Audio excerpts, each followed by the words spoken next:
Demonstrasi besar-besaran di Kota Makassar, Sulawesi Selatan, Sulsel, merenggut 3 nyawa dan menyisakan puing-puing bangunan.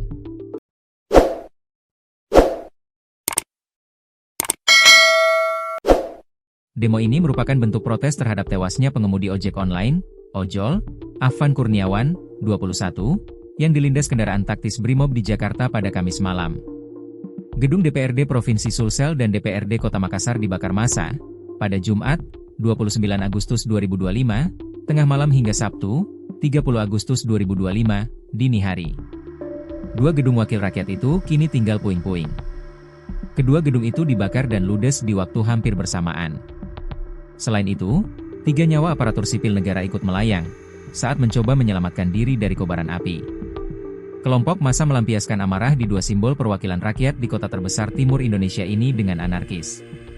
Setelah dibakar massa, menyala, dan membara sejak Jumat 29 Agustus 2025 malam, akhirnya Sabtu 30 Agustus 2025 dini hari, gedung peninggalan Orde Baru itu ludes. Tinggal puing. Api menyala sekitar pukul 20 WITA. Ini sekitar 3 jam setelah massa memblokade jalan akses di sejumlah ruas jalan kota. Pukul 1.21 WITA, seribuan warga ikut menyaksikan detik-detik api merubuhkan fasad dan ubun-ubun 2 gedung.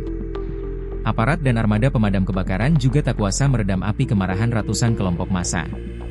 DPRD Sulsel di Jalan Urip Sumiharjo adalah kantor 85 wakil rakyat dari 24 kabupaten kota.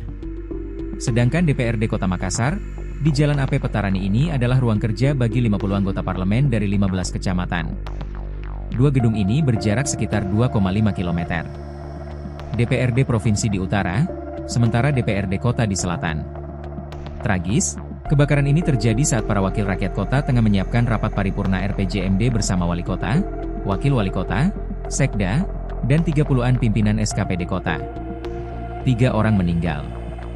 3 orang dikabarkan meninggal akibat amukan api di kantor DPRD Makassar Jalan AP Petarani, Jumat, 29 Agustus 2025. Informasi itu dibenarkan Wakil Ketua DPRD Makassar, Anwar Farouk, Sabtu, 30 Agustus 2025. 2 diantaranya adalah staf DPRD Makassar. 1 fotografer di bagian humas, Abai, dan 1 staf perempuan. 1 korban lainnya ialah Kepala Seksi Kesejahteraan Rakyat Kecamatan Ujung Tanah, Saiful. Sampai saat ini ada 3 korban jiwa meninggal dunia, kata Anwar Farouk sekira pukul 1 WITA. Selain itu, beberapa staf dikabarkan masih menjalani perawatan di Rumah Sakit Grestelina. Semoga semua bisa bertahan dan tidak ada korban kehilangan nyawa lagi, harapnya. Anwar Farouk mengimbau agar masyarakat tenang. Masyarakat Bugis Makassar, kata Anwar Farouk, memiliki budaya saling menghargai dan menyayangi.